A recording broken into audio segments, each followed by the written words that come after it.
Nesta aula, será introduzida a estrutura de dados lista, tanto na forma de listas simples, quanto na forma de listas. Serão apresentadas as operações básicas para a manipulação dessa estrutura de dados e como percorrer essa estrutura de forma iterativa, bem como de forma recursiva. Uma lista é uma sequência ordenada pelo índice.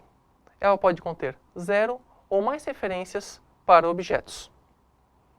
É uma estrutura de dados recursiva, de modo que o caso base é representado por uma lista vazia. E o caso recorrente é de uma lista que contém um elemento seguido por uma sublista. Na sintaxe do Python, quando tem 0 elementos, a lista vazia é representada por um abre e fecha colchetes. Quando tem um ou mais elementos, pode ser representada por uma sequência, dada por um abre colchetes, a coleção de valores contidos na lista e finalizada pelo fecha colchetes. O primeiro elemento da lista está na posição 0 e o último elemento da lista está na posição igual ao complemento da lista menos 1. Listas são mutáveis, portanto, podem receber novos elementos. Seus elementos podem ser substituídos por outros elementos existentes ou removidos, diminuindo assim o tamanho da lista original. Ou seja, listas são estruturas elásticas. Elas podem crescer, bem como podem diminuir. Nesse exemplo, é apresentado a interpretação gráfica que se espera para a organização da memória de uma lista. No caso, a lista é referenciada pela variável salada. Inicialmente, salada é inicializada com uma lista vazia. A visualização da estrutura de memória é dada pelo primeiro desenho, onde salada é representado por um quadrado com um ponteiro ou uma referência para um valor nulo. Nessa representação, o quadrado significa a referência para o primeiro elemento da lista. Como essa lista não tem nenhum valor armazenado, a referência é nula. O seu comprimento é igual a 0. Agora, se a lista receber valores, como por exemplo, a salada receber os valores manga, pera e uva, o que teremos é que a primeira referência contida em salada será para o nó que armazena o valor manga. O nó que armazena manga, por sua vez, referenciar o nó seguinte, o segundo elemento, aquele que armazena o elemento pera. E o segundo elemento, por sua vez, referenciará o terceiro nó, o nó que armazena uma referência para o valor uva. Esse nó, por ser o último, referencia uma lista vazia, ou seja, armazena uma referência nula. A essa estrutura é dado o nome de lista encadeada simples. As operações básicas para a manipulação de listas são inserção, consulta e remoção. A inserção ou inclusão de novos elementos pode ser feita em Python acessando as operações append e a operação insert. Append, ela anexa um novo elemento ao fim de uma lista existente, enquanto que insert recebe 2 parâmetros. E o que essa operação faz é introduzir o novo elemento na posição informada como o primeiro dos 2 parâmetros. Por exemplo, se temos a salada inicializada com manga, pera e uva e queremos dar um append de banana, o resultado da operação append será a atualização da lista que faz com que ela contenha manga, pera, uva e banana. Agora, se nós pegarmos a situação atual da lista e dermos um insert na posição 2 do valor goiaba, o resultado será a lista atualizada contendo manga, pera, goiaba, uva e banana. Note que goiaba é o terceiro elemento na lista e a posição é dada por 2. Isso porque o primeiro elemento é indexado por 0. Então, manga tem índice 0, pera tem índice 1, goiaba tem índice 2. Manga, pera e goiaba são o primeiro, segundo e terceiro elementos dessa lista. No exemplo que segue, vamos criar uma lista de números com quantidade de números aleatórios e um intervalo de valor escolhido pelo usuário. No programa principal, temos então a solicitação para que o usuário informe quantos valores deve existir na lista. A lista será criada pela função preencher. Mas antes de invocar a função preencher, o usuário também é consultado para saber qual que é o menor valor que queremos para os elementos contidos na lista, seguido pelo maior valor que queremos para os elementos contidos na lista. A lista começa com uma lista vazia. Note que a variável números é inicializada com abre e fecha colchetes. Então, depois de inicializar as variáveis QTD números, mínimo, máximo e números, a função preencher, que receberá respectivamente os parâmetros números, QTD números, mínimo e máximo, se ocupará em preencher a lista números com a quantidade de números informados sorteados dentro da faixa definida por mínimo e máximo. Volte sua atenção agora para a implementação da função preencher. Dentro dessa função, nós utilizaremos uma outra função chamada randint, que é importada de random. Randint é uma função que recebe dois parâmetros, o mínimo e o máximo de uma coleção de inteiros, ou melhor, os limites inferior e superior de uma faixa de números inteiros. O que essa função faz é sortear com distribuição uniforme dentro dessa faixa um valor inteiro. Como o usuário informou a quantidade de elementos que ele quer, o que nós faremos dentro da função preencher é iterar entre o valor 0 e a quantidade menos 1. E para cada passo de iteração, daremos append na lista existente de um número sorteado. Após a iteração desse for, o que teremos então é a lista de elementos com a quantidade de elementos atualizada. Inicialmente, olhando o programa principal, nós vemos que ela começou com uma lista vazia. Após a iteração, ela terá a quantidade igual ao valor passado no parâmetro QTD.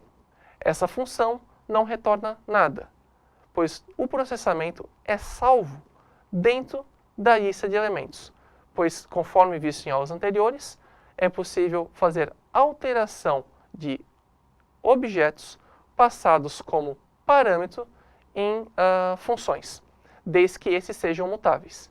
E lista é um caso de tipo mutável. Voltando para o programa principal, após a invocação do método preencher, o que o programa faz é imprimir os valores que foram preenchidos. O comando print, então, é sobrecarregado para imprimir cada um dos elementos da lista. Execute esse trecho de código no seu computador para verificar que a cada execução do seu programa você terá uma lista de números distinta, pois o sorteio dado por randint é distinto. Vimos então a operação de inserção na lista, com um exemplo do uso de append. O uso de insert é trivial e será abordado em exemplos futuros. A operação que veremos agora é a operação de remoção de elementos. E para isso, Python reserva 3 funções para remover elementos de uma lista.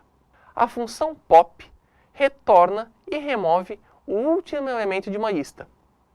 Vamos usar como convenção que o último elemento é aquele mais à direita da lista. Caso você execute pop em uma lista vazia, não existirá nenhum elemento a ser retornado. Isso implica que o programa lançará uma exceção do tipo indexError. Isso porque, sem elementos a serem retornados, fica claro que houve uma violação na consistência do programa. E o lançamento da exceção implica no término de sua execução.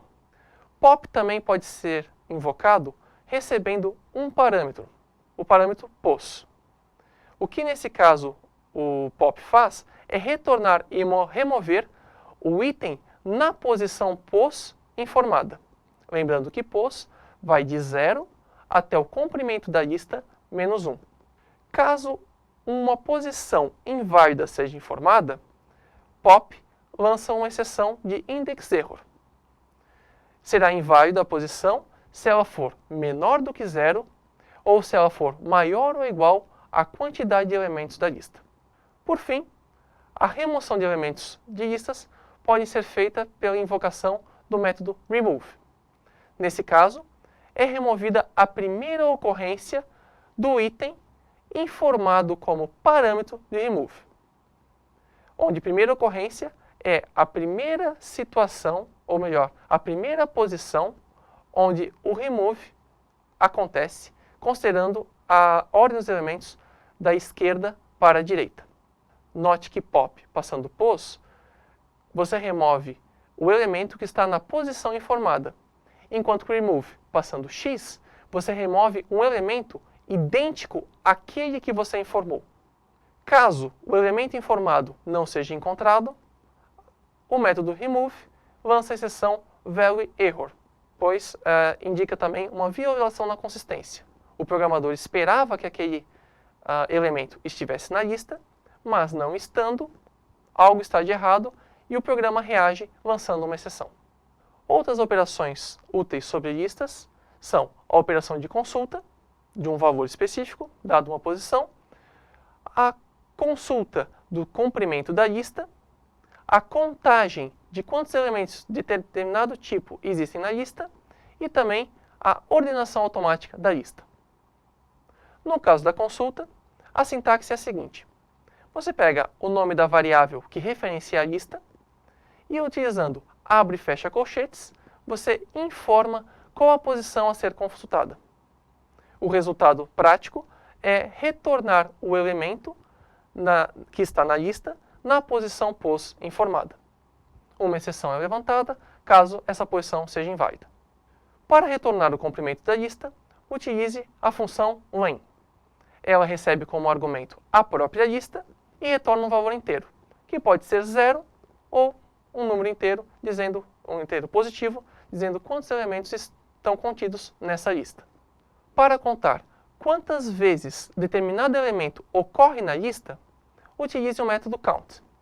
Então, a partir da variável que referencia sua lista, invoque o método count e passe como argumento o elemento a ser contado. O resultado será um valor inteiro maior ou igual a 0. E para ordenar o conteúdo de uma lista, desde que essa lista contenha elementos do mesmo tipo, por exemplo, uma lista apenas com strings, uma lista apenas com valores inteiros, ou apenas com valores numéricos, e assim por diante, utilize o método sort. Caso a lista seja heterogênea, ou seja, uma lista que mistura, por exemplo, strings e valores numéricos, não será possível proceder com a ordenação. E nesse caso, uma exceção será levantada. No exemplo desse slide, então, vamos acompanhar a criação de uma lista com 100 números aleatórios, sendo esses números no intervalo 0 a 40, e a remoção dessa lista de todos os valores duplicados.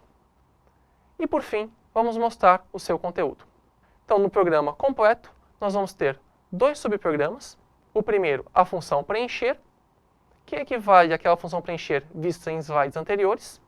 E o segundo subprograma, a função remover duplicatas.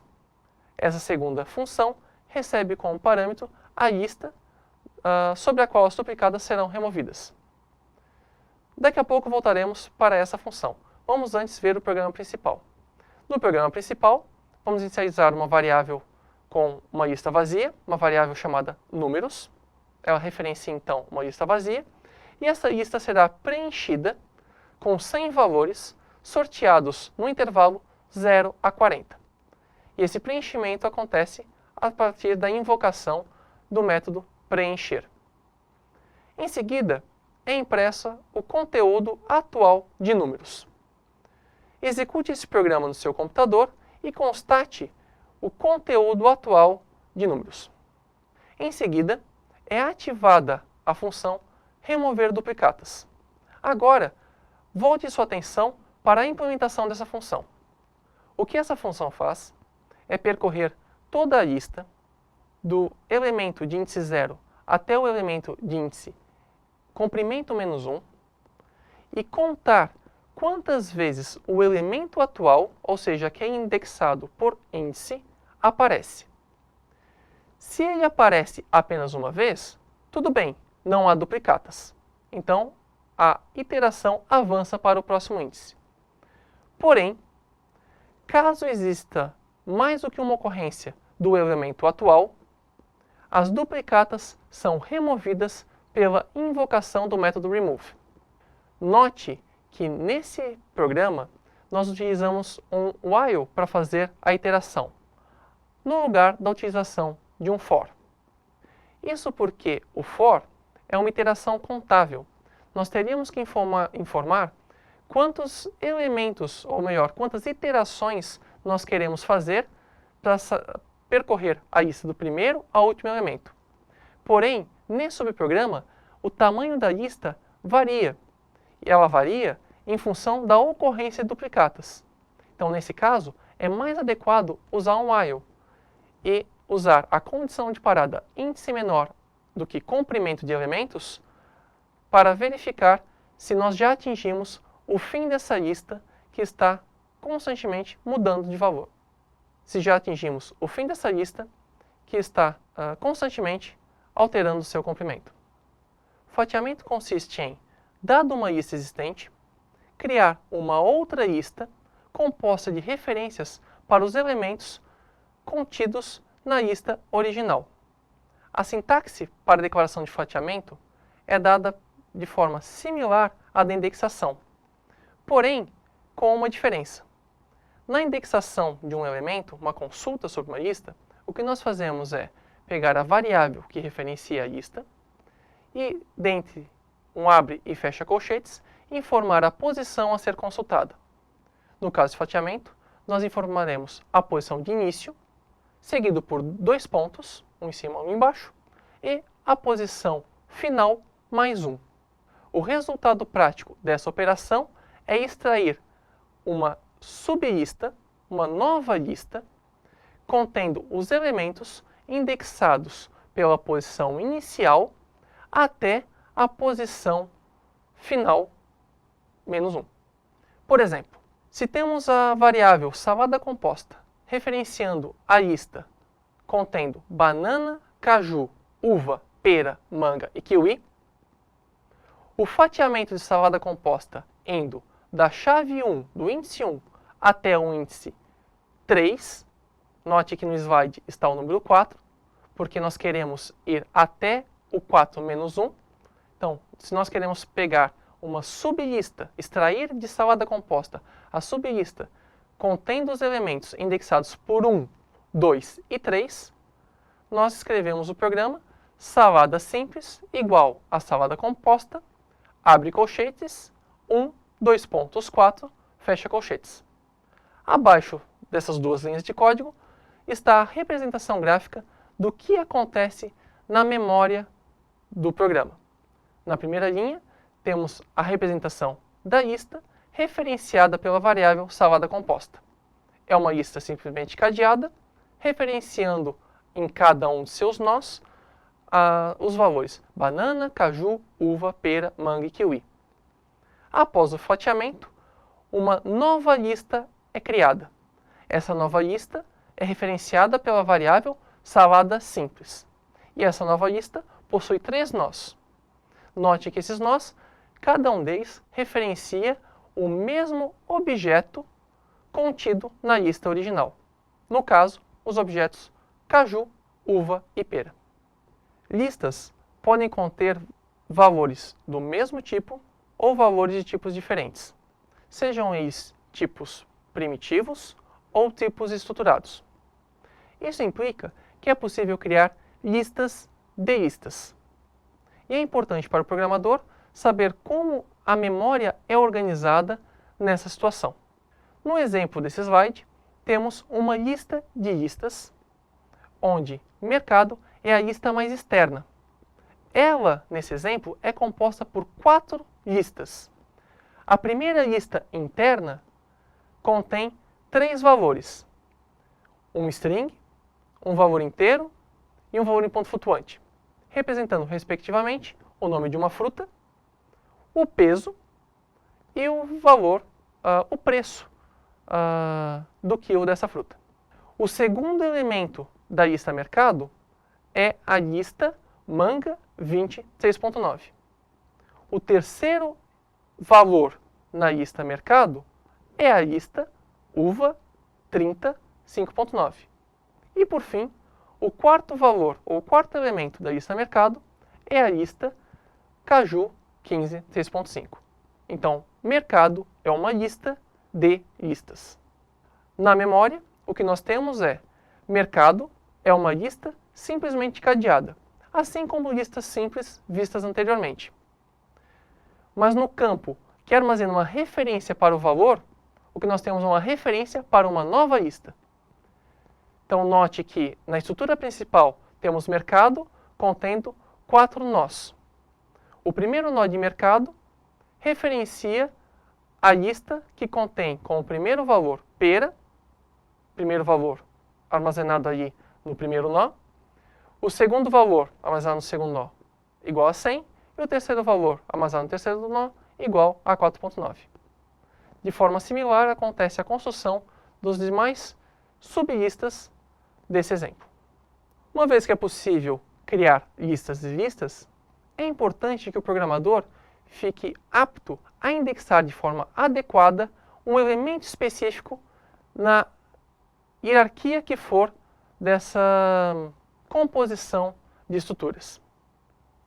Então, no slide atual, vamos exercitar como acessar os elementos mais internos de uma lista de listas. Para isso, utilize a intuição que você já tem sobre o acesso de um elemento de uma lista. Lembre que essa consulta, esse acesso, é feito utilizando a variável que dá nome à lista, seguido por um abre e fecha colchetes, e dentro desse abre e fecha colchetes vai um valor inteiro que indexa o elemento a ser consultado. O que acontece em listas e listas é que o elemento consultado, por si só, é uma lista. Logo, é possível fazer uma nova indexação para acessar o elemento interno. Então, no exemplo dado aqui no slide, na primeira linha, temos a variável mercado, referenciando uma lista com 4 elementos. Cada elemento, por si, é uma lista também, contendo 3 elementos. Escreva esse código no seu editor de código Python, compile e execute. Na segunda linha, você verá a impressão da lista mercado com cada uma de suas sublistas na situação atual. Na terceira linha, o que você vai ver é que mercado está sendo acessado na posição 1. Ou seja, está sendo feita uma consulta que puxará da lista mercado a sublista manga 20 e 3.9. Essa lista retornada, ela pode ser consultada também. E é o que acontece quando nós fazemos o abre e fecha colchetes indexado por 2. O que estamos fazendo aqui é acessando o elemento de posição 2 da sublista que está na posição 1. Então, estamos acessando exatamente aquele valor igual a 3.9. E na sequência do programa, esse valor está sendo multiplicado por 0.5. Em termos de exemplo, representa que o preço da manga caiu pela metade. A linha que segue nesse programa fará a impressão da lista mercado, que por sua vez fará a impressão das sublistas, e você poderá observar que o único campo alterado em toda a construção é o preço da manga. Seguindo com o exemplo, vamos agora reduzir o peso do caju. Vamos reduzir em 10 kg. Isso implica que precisamos primeiro acessar o quarto elemento da lista mais externa, e sendo esse quarto elemento uma lista, precisamos acessar o segundo elemento da lista mais interna. Em termos de código, escrevemos mercado, abre colchetes, 3, fecha colchetes. Isso faz com que o quarto elemento da lista mais externa seja acessado. Continuando, fazemos um abre colchetes, um fecha colchetes. Isso faz com que o elemento indexado por 1, ou seja, o segundo elemento da lista mais interna, seja indexado, justamente o valor igual a 15. Desse valor é subtraído 10 unidades, e após a impressão, observem que o que alterou no conteúdo da memória de listas, da lista mercado, é o peso do caju. Vamos agora remover um elemento da lista mais externa. E vamos fazer essa remoção a partir de seu conteúdo. E para isso utilizaremos aquele método visto anteriormente, o método remove. Vamos pegar então a variável mercado, ativar o método remove e informar que queremos remover a sublista composta por uva, 30 e 5.9. O método remove encontrará esse elemento como sendo o terceiro elemento da lista mais externa e o removerá. E o resultado será a lista externa mercado atualizada, contendo apenas as entradas para pera, manga e caju. Por fim, vamos inserir um novo produto, o produto kiwi, na lista mercado. E vamos fazer essa inserção na posição 1, ou seja, kiwi será o segundo elemento da lista mais externa. Para isso, utilizaremos o método insert. Então, o mercado.insert ativa a inserção. Com o primeiro parâmetro, passamos a posição onde queremos fazer a inserção, posição 1, lembrando que a indexação começa do valor 0. E o segundo parâmetro é o que queremos inserir. Nesse caso, queremos inserir uma lista dentro da lista mercado. A lista a ser inserida é composta por kiwi, 200 e 1.99. O resultado prático da execução desse comando é mostrado pelo método print. E é ilustrado aqui no slide por meio de um comentário. O comentário mostra que o conteúdo da variável mercado será uma lista composta pela sublista pera 100 e 4.9, seguido da sublista kiwi 200 e 1.99, e depois pela sublista manga 20, 1.95 e por fim caju 5 e 3.5. No sentido de exercitar a elaboração de subprogramas recursivos, apresentamos as 3 operações primitivas do paradigma de programação funcional da linguagem Lisp, escritos aqui em forma de programas Python. As 3 rotinas são a operação char, que recebe um parâmetro chamado dados, é a operação seletora, que retorna o primeiro elemento de uma lista de dados, ou seja, equivale à consulta do elemento na posição 0. A segunda operação é a operação CDR, que também recebe um único parâmetro em sua ativação, e também é uma operação seletora, mas que retorna o resto de uma lista. Excluir, então, o primeiro elemento, retorna do segundo elemento até o último. E a terceira operação é a operação cons, que recebe 2 parâmetros. O primeiro parâmetro é um item e o segundo parâmetro é uma lista. Essa operação é uma operação construtora. O que ela faz é retornar uma nova lista que contém o item informado como sendo o primeiro elemento introduzido na lista original dado no parâmetro dados. Em Python, a implementação dessas 3 operações é trivial. Notem aqui que a definição da função char nada mais é do que uma consulta ao elemento indexado por 0 na lista dados. A implementação da função CDR nada mais é do que o fatiamento de dados, retornando o elemento de posição 1 até o elemento de posição comprimento menos 1. E por fim, a operação cons é implementada como sendo a concatenação da lista composta apenas pelo item com uma lista de dados previamente construída. É importante ressaltar que essa concatenação gera uma nova lista, diferente de dados. Sobre essas 3 operações básicas de Lisp, é possível construir outras funções de forma recursiva que executam operações mais elaboradas. Por exemplo, utilizando as operações seletoras char e CDR, será apresentado como escrever uma função recursiva que soma o conteúdo de uma lista de números recebida como parâmetro. A implementação é conforme o que é apresentado no slide.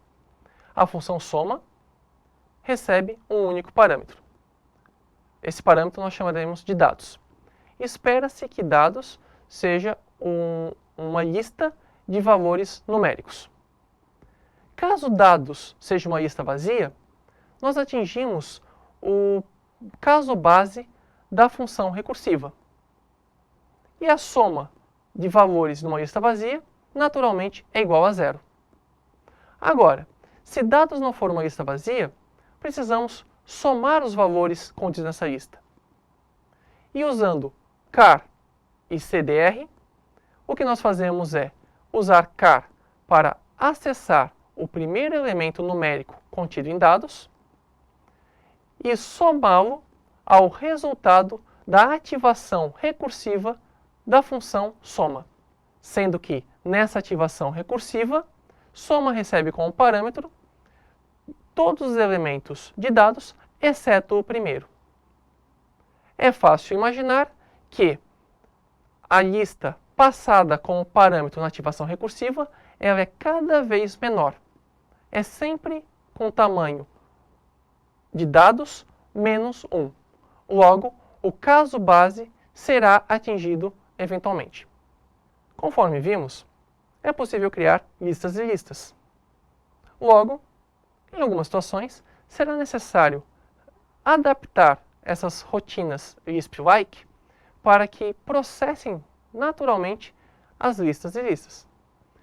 No caso do exemplo anterior, o que nós tínhamos então era uma função de soma que soma todos os valores contidos em uma lista simples, onde essa lista é esperada ser composta apenas por valores numéricos.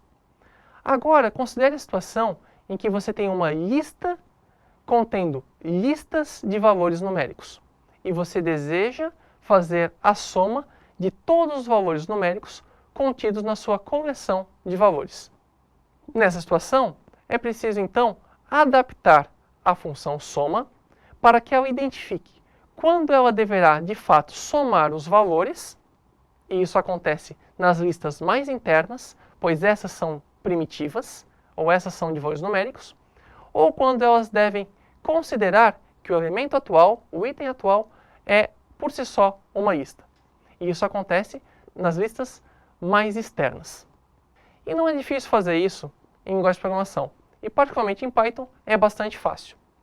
Basta que você escreva uma função que retorne quando um item é ou não é uma lista. Em Python, utilizaremos a função isInstance, que ela recebe dois parâmetros, sendo o primeiro o elemento ou objeto a ser testado, e o segundo o tipo ou a classe cujo teste a gente quer fazer. Por exemplo, no código apresentado, isInstance de item, list, retorna se o valor contido em item é uma lista. A palavrinha list indica que a classe a ser testada é a classe list original do Python. Aqui, nós escrevemos uma função elista apenas para tornar o código mais legível. Numa implementação prática, você poderia muito bem suprimir elista e usar diretamente a invocação para isList. Mas, como eu disse, é mais legível escrever da forma como apresentado. Bem, se essa função elista retornar true, significa que o item é uma lista. Logo, você está trabalhando com uma situação mais externa, uma lista de listas. Agora, se retornar false, significa que você está trabalhando com a situação mais interna. Você está manipulando um item mais interno na lista de listas, ou seja, o valor numérico. A segunda função definida aqui nesse exemplo, a função eAtomo, ela representa justamente a negação da primeira. Ela vai retornar true caso você esteja no átomo, naquele tipo primitivo, o tipo mais interno. E vai retornar false caso você esteja na lista mais externa. Bem, como fica então a escrita da função soma, que considera listas de listas para fazer a soma? Mais uma vez, temos que considerar o caso base, onde dados é uma lista vazia. Nesse caso, o resultado do somatório é igual a zero. Caso dados não seja uma lista vazia, nós temos que verificar se a gente está tratando de um átomo ou se estamos tratando de uma sublista. Se o primeiro elemento de dados retornado aqui por car for um átomo, quer dizer que temos um valor numérico. Isso quer dizer que esse valor numérico do primeiro elemento deve ser somado com o resultado do somatório do restante da lista.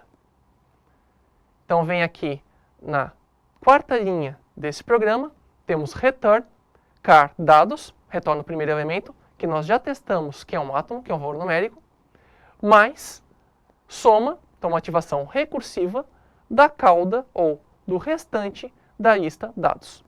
E esse restante vem como resultado da ativação da função CDR.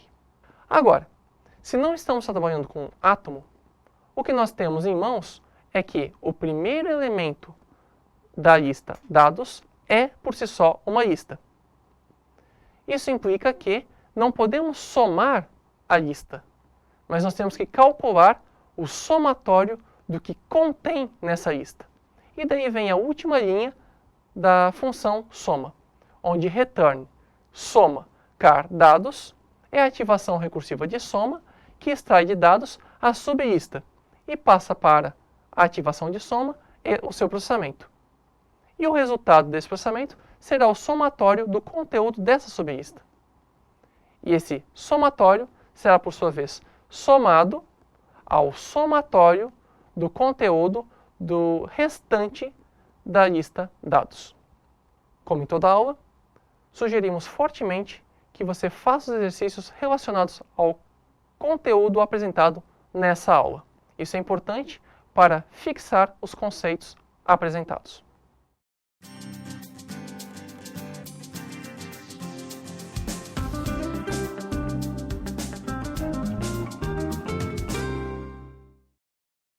Revisando então o que foi visto hoje, temos a primeira estrutura de dados estudada, que é a estrutura de dados lista, em particular, lista simplesmente cadeada, e o caso específico em que a lista é composta por outras listas. Até a próxima aula.